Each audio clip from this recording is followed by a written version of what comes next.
Today we explore the final two songs from the Hobbit movies, Icy Fire from The Desolation of Smaug, and The Last Goodbye from The Battle of Five Armies.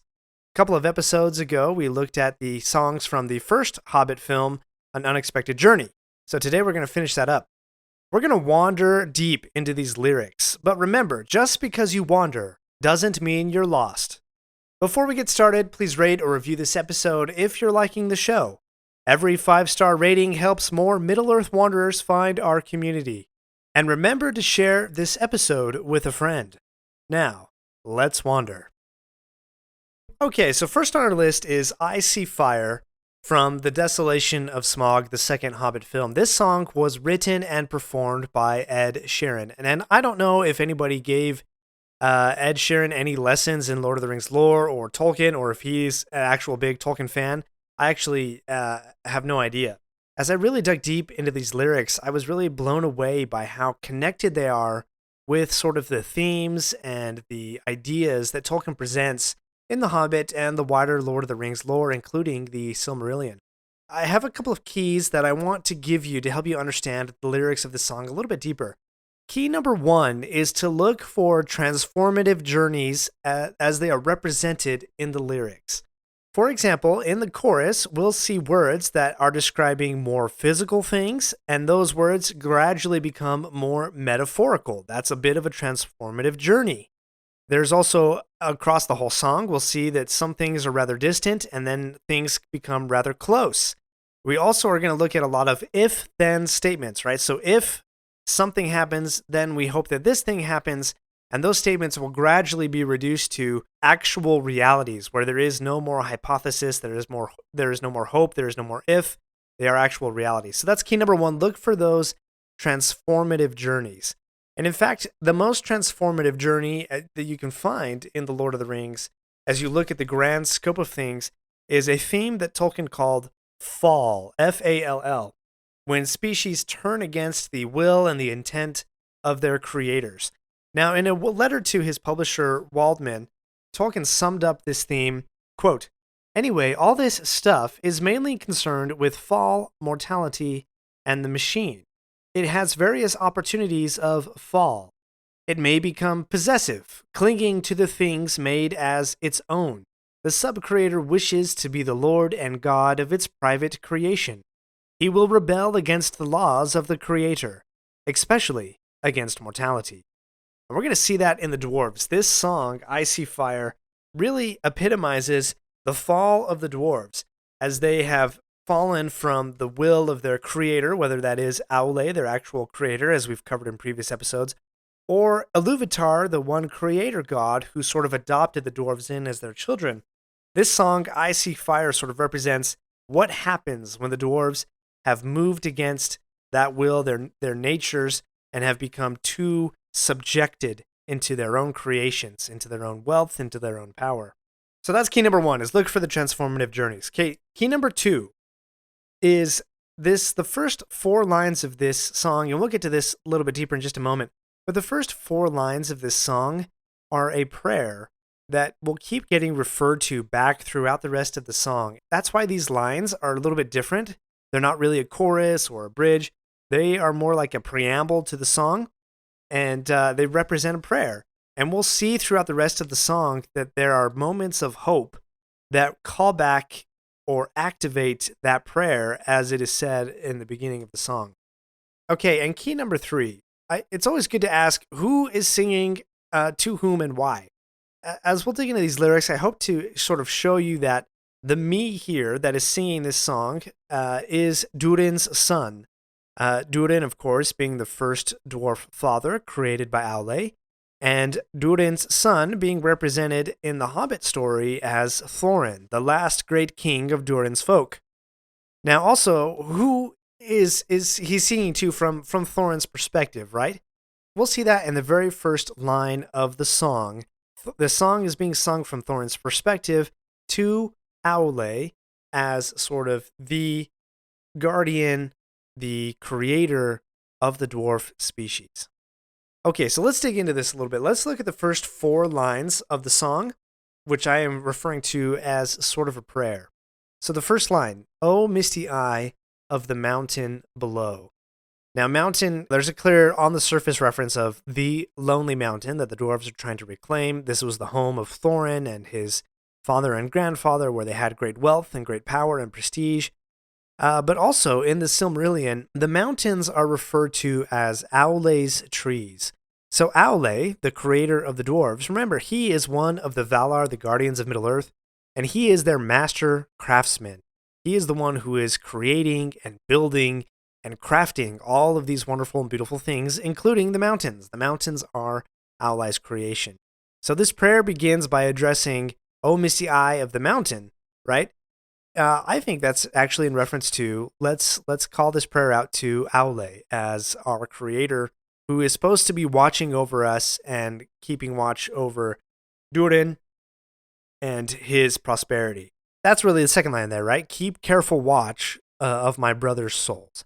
Now, in the third and fourth line, we see our very first instance of a sort of if-then statement. Okay, and this is the overall arching if-then statement. Should the sky be filled with fire and smoke, okay, so in other words, if there's fire and smoke, then keep watching over Durin's sons, right?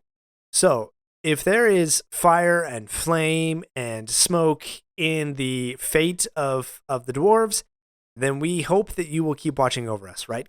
That is our prayer to you, the Eye of the Mountain, or Aule. That is our prayer to you. So then we get into verse number 1. And verse number 1, and what we'll see in actually almost all of the verses, and it's interesting when this changes, but in almost all of the verses, the first 2 lines, again, are one of those if-then statements. So verse number 1, if this is to end in fire, then we should all burn together. Right there from the very beginning, they're looking at, okay, what's going to happen? How is this going to end? And if it is going to end in fire, then we're going to have some solidarity. We're all going to burn together. We're all going to go down together. And also, this verse is pretty distant. It's almost as if they're watching from afar. This is different in the film than in the book. In the book, Thorin actually explains that he was adventuring away from the mountain and he saw the dragon attack from a distance. And so this verse actually really matches sort of that experience that Thorin gives. They're watching the flames fly higher out into the night. We're going to have to stand by as we watch the flames burn on the mountainside. It's something very, very distant. And yet that prayer is still activated. Remember, the prayer is, if we're going to end in fire, then please keep watching over us. So verse 1 is, we're ending in fire.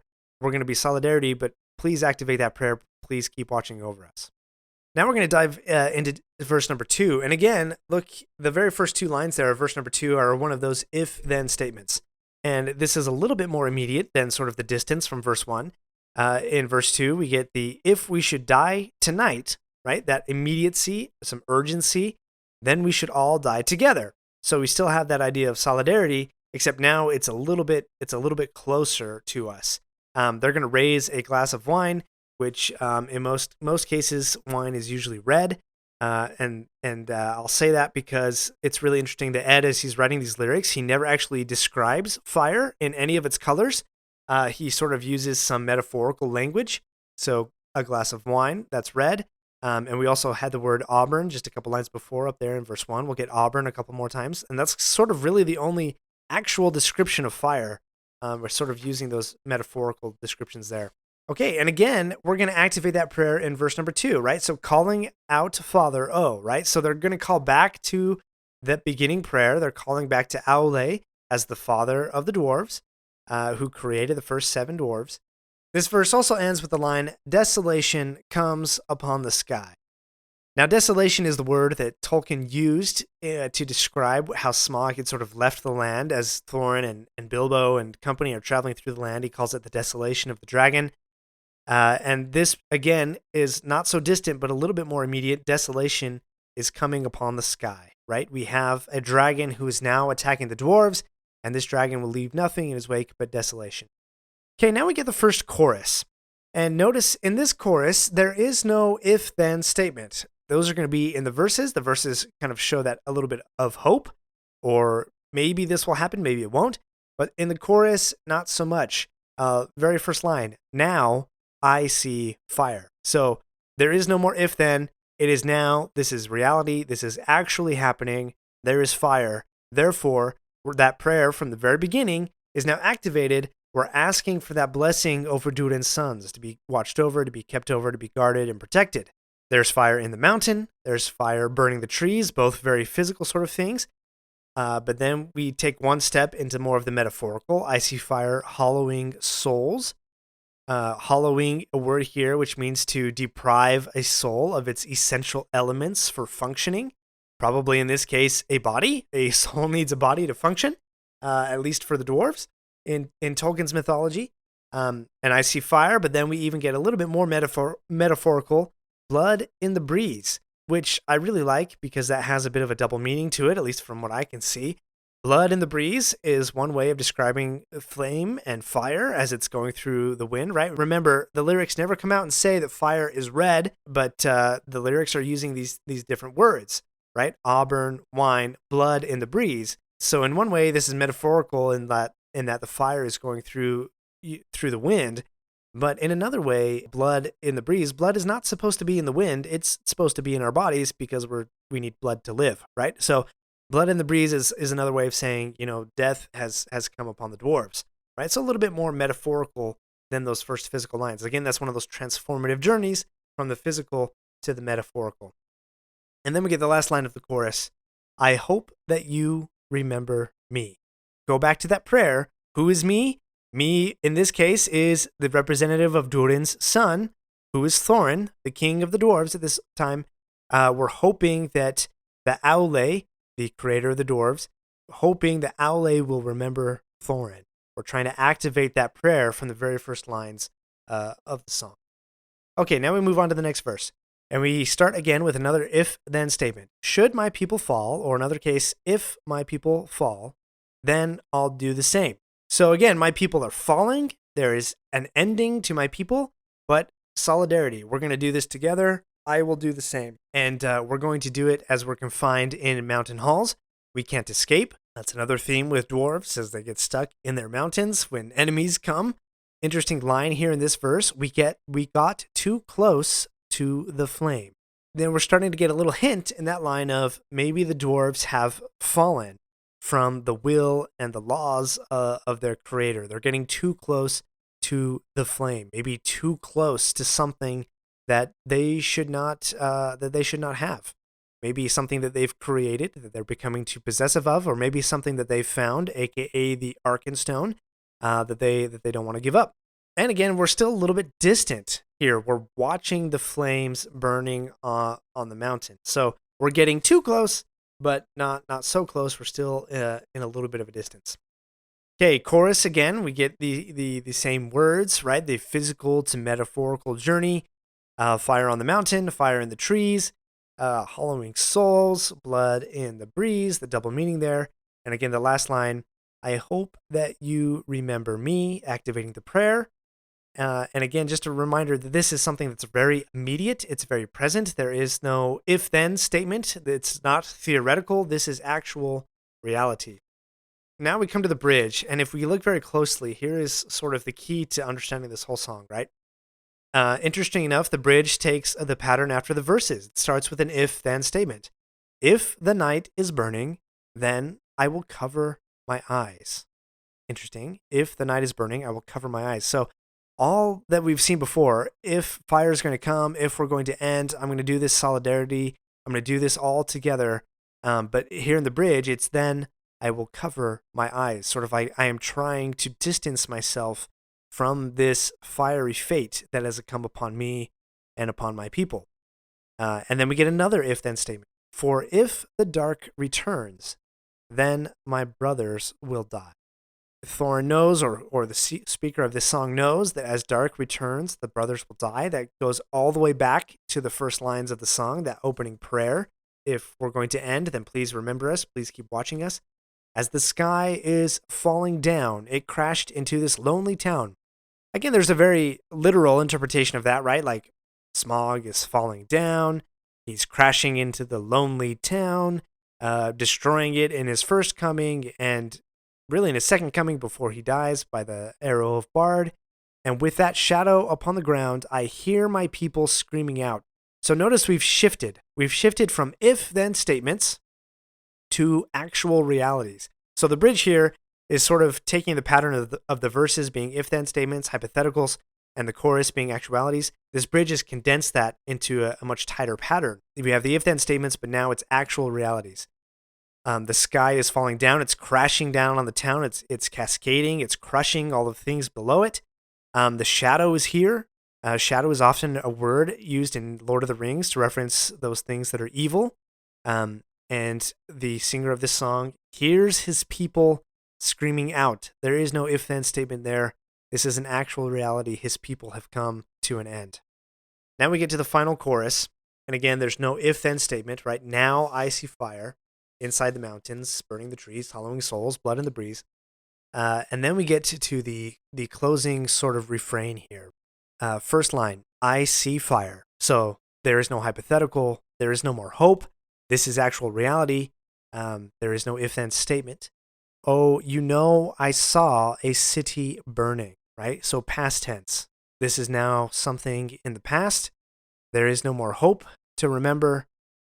Fire is burning everything down, and it is no longer something distant, right? We're not watching fire on the mountain or on the trees anymore. It's something so close to us that we feel the heat upon my skin. That fire is not distant anymore. It has now become personal. So that is the final reality of the dwarves. Did they get too close to something and became possessive of something that they probably should have let go? And then the dragon came, burned them to fire. Be interesting to think that opening prayer, O misty eye of the mountain below, keep careful watch of my brother's souls. Should the sky be filled with fire and smoke, keep watching over Durin's sons. So we're praying to Aule, the creator. The sky indeed was filled with fire and smoke. Did Aule honor this prayer? Did he keep the faith of the dwarves? Did he keep watching over Durin's sons? Well, I think that's maybe a debatable point. The Thorin and his company were able to come back. Smaug was defeated, although not by the dwarves' hands, and Thorin was able to reclaim the mountain of Erebor, but he lost his own life in the process, as well as Fili and Kili. And honestly, that is the first place that my mind goes to when I hear the words, keep careful watch of my brother's souls. Thorin was the uncle of Fili and Kili. They had a very tight relationship. Did Aule, the Eye of the Mountain, did he watch over their souls? I'm certain that he did, and that he helped them in a way that that only works in Middle-earth, right? Sometimes our hopes are not entirely honored in a timeline or in an exact way that we would like, yet I think this prayer still holds true. Misty eye of the mountain below, keep careful watch of my brother's souls. And I think that's perhaps a prayer that all of us could raise up in our own ways and in our own lives. So kudos to Ed Sheeran for these lyrics. Again, I have no idea what his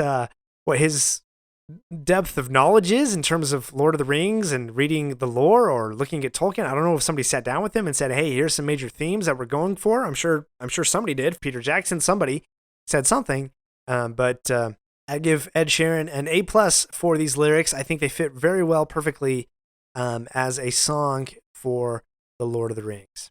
Okay, let's take a very brief break, and when we get back, let's take a look at the last goodbye from the final Hobbit film. We'll be right back. We're not done yet. If you like this episode, please leave a review and share with your friends. And remember to subscribe if you haven't already. We'll be right back.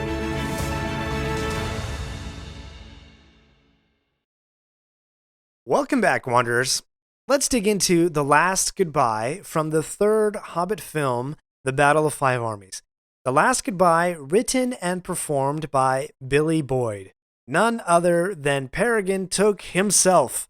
Billy Boyd, great performer, great actor, wonderful, wonderful lyrics here that we'll dig into. Just a quick little piece of trivia. The song that Pippin sings in the Courts of Minas Tirith in The Return of the King, they had it in the script, right? That Pippin was going to sing a song, but they didn't actually write the song. And Billy kind of saw that in the script, and he kind of went and looked at a couple things, did a little bit of research, and he actually wrote his own little song based off of some of the poems in the book. You know, home is behind, the world ahead. There are many paths to tread. He created that song, and when the time came to film the scene, they were like, "Oh no, we forgot about this song." And Billy says, "Well, here, I've got this thing," and he sings it. And Peter Jackson says, "Boom, let's go with it."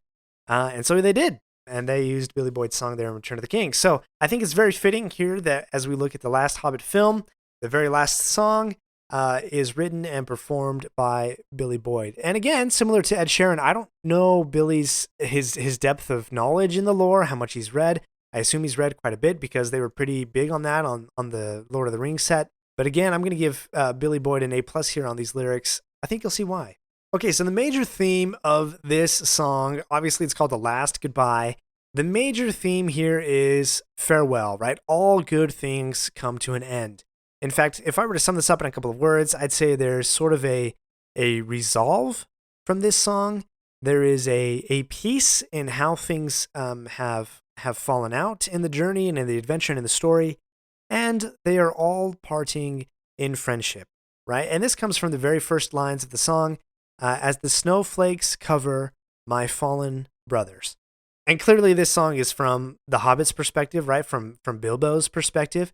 And so to know that Bilbo is considering the dwarves his fallen brothers, he had all the reason to not. I mean, Thorin was pretty angry with Bilbo there towards the end, but they did have a moment of reconciliation before Thorin died.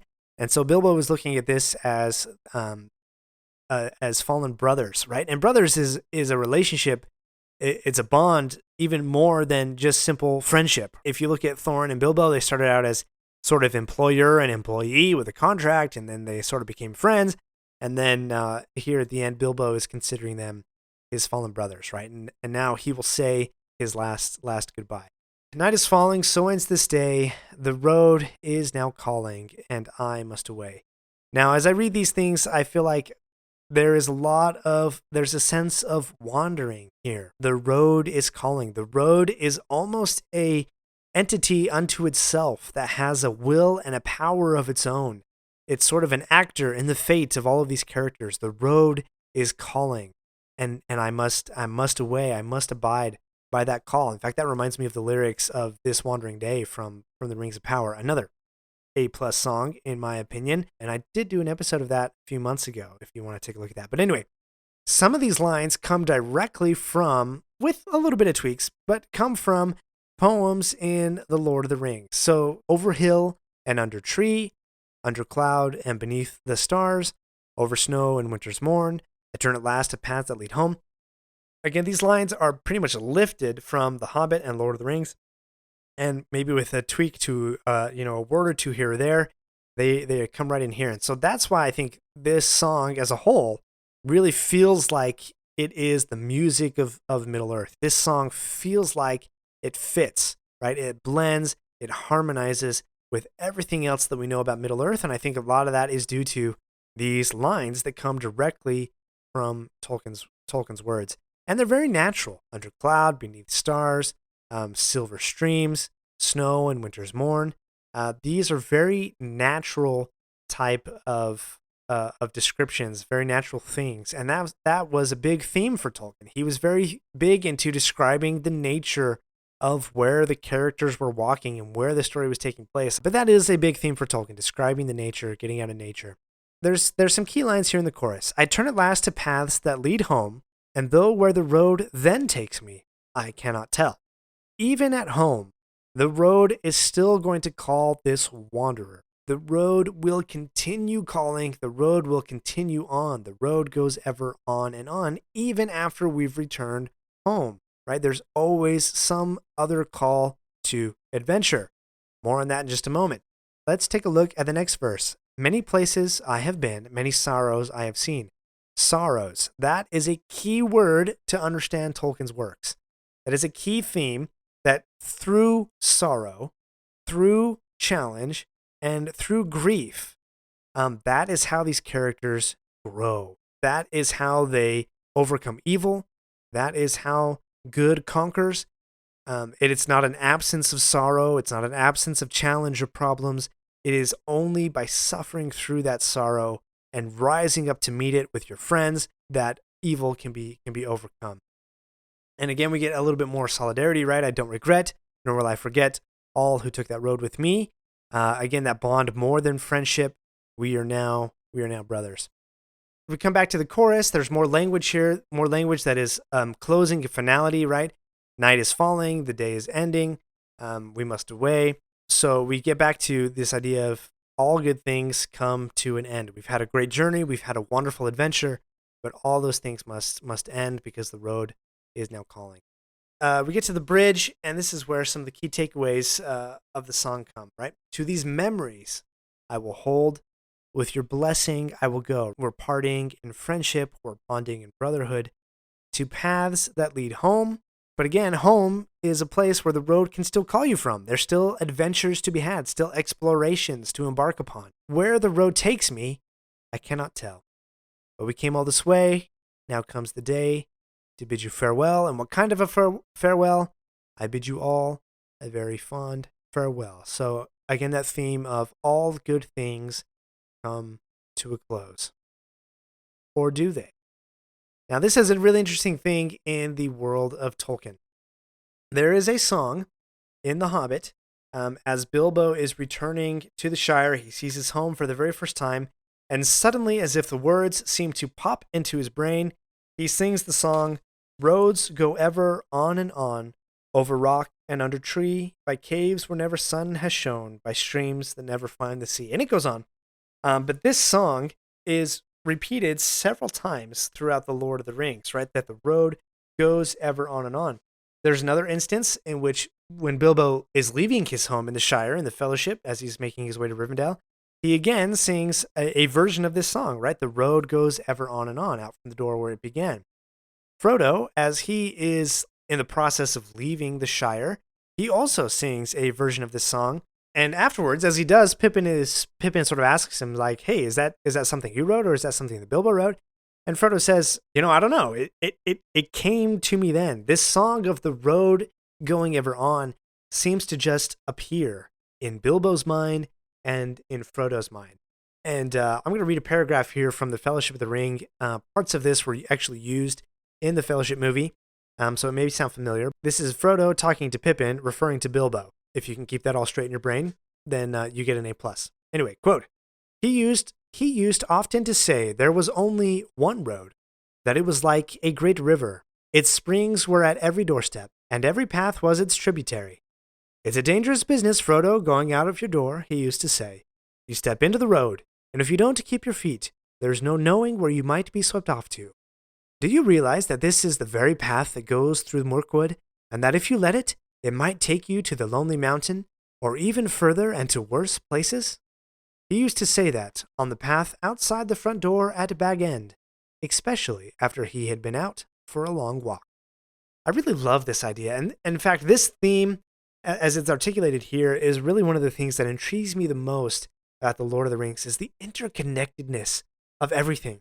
It's represented here by the road. If you go stand on your doorstep, whether you live in a house or an apartment or in a car, I don't know where you live, but if you stand on your doorstep and you think, this path connects to that road, that connects to that road, that connects to that road, all of these places are interconnected, and it's these roads that we travel that sort of bring everything together. You could go from Bag End to Mordor just by stepping out of your door. In fact, that's exactly what Frodo's going to do. He's going to leave Bag End and go to Mordor. Luckily, Bilbo got to go to the Lonely Mountain.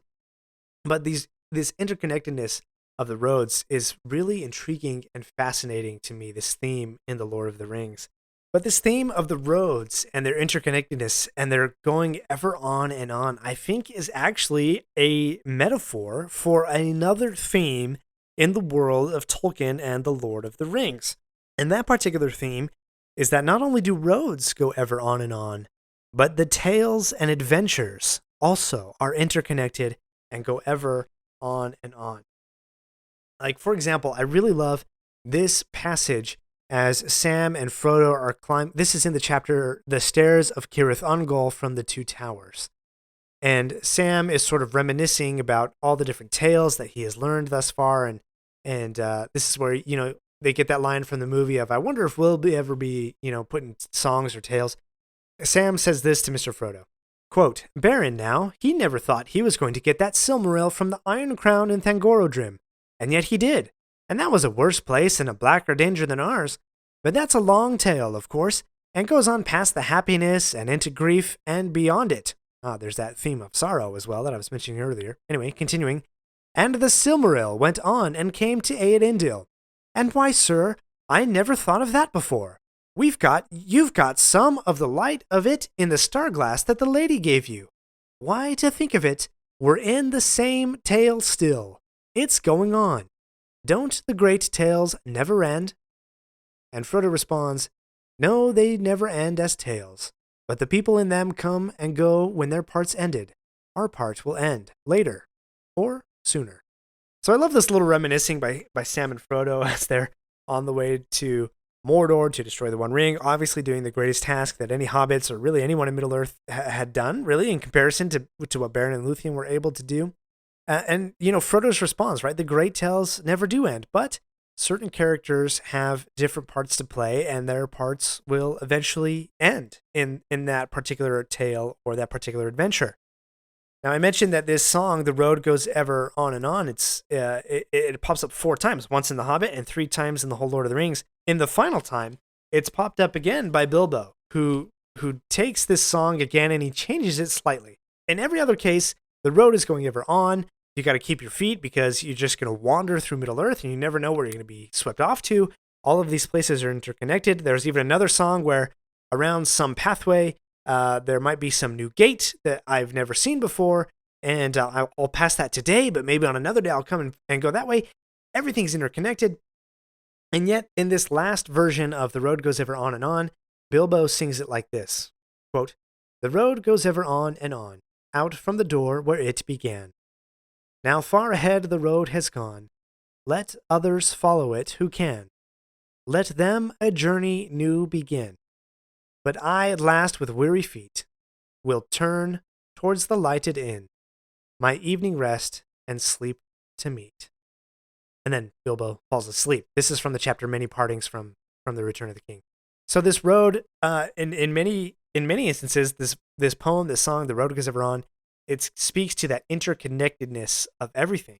But yet there is a part in our tales that comes to an end. There's a part where our contribution to the adventure is over and the story continues.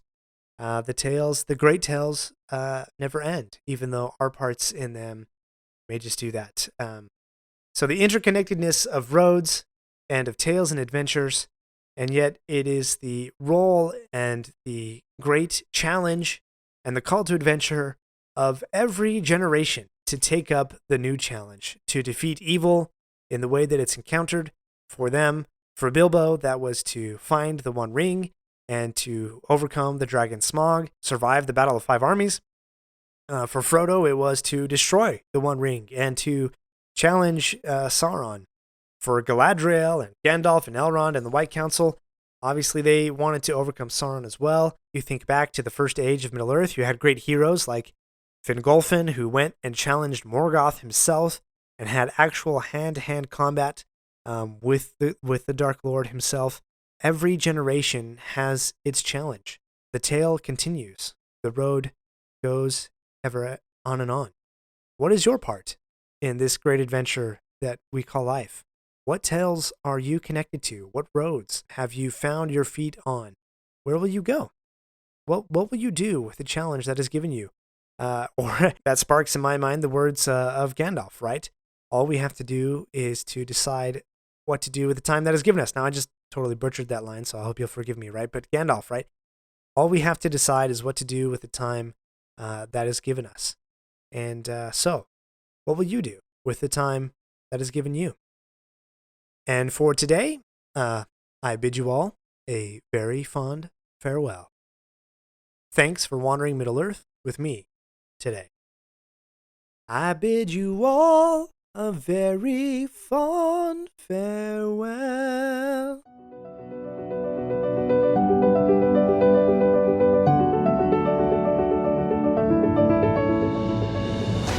My friends, if you enjoyed this episode, let me know by subscribing, leaving a review, and sharing with your friends. Follow me on Facebook or Instagram at Lore of the Rings Podcast. For feedback on the show, please email me using the link in the show notes.